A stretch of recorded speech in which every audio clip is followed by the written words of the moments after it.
Aziz bankimizga biz bankimizda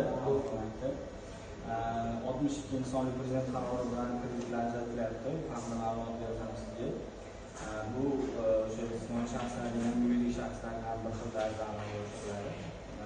Bu jismoniy shaxslar bilan tushuntirsam, asosiy shartlardan biri bu yoshlar uchun 18 yoshdan 30 yoshgacha bo'lgan aholiga beriladi. 18% dan 7 yilga 24% imtiyozli davr bilan 100 milliongacha olsa bo'ladi jismoniy shaxslar. Yoki bo'lmasa YTT yoki MCZ bo'ladigan bo'lsa ham bularga ham kreditlarimiz ajratiladi yuridik shaxslarga.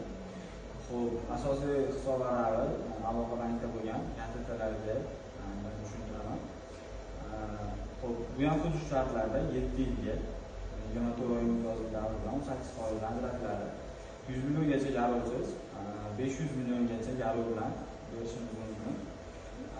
Endi YTTlarda shotiga o'sha ta'minotchilik yetkazib beruvchini shotiga o'tkazib beramiz. Masalan, o'sha yetkazib beradigan ta'minotlarga qarab turib, agar MCZ bo'ladigan bo'lsa, MCZlarga ham xuddi shunaqa 7 yilga 24 imtiyozli davr bilan 18% ajratamiz. Buniki juda ko'proq bo'ladi summasi MCZlarga o'sha 5 milliardgacha garovga vakolat qilib beramiz. Xo'p, endi bularda YTT MCZlarda yana bitta shart qo'shilib qoladi. Ish o'rni yaratishga shart qo'shiladi. YTTlar 3 tagacha ish o'rni yaratishga xo'p, MCZlarga summasidan qat'iy nazar 20 ish o'rni yaratish kerak bo'ladi. Xo'p, endi agar garovingiz bo'lsa, YTT yoki MCZ bo'lsa, aziz topshiruvchi bo'lishingiz mumkin.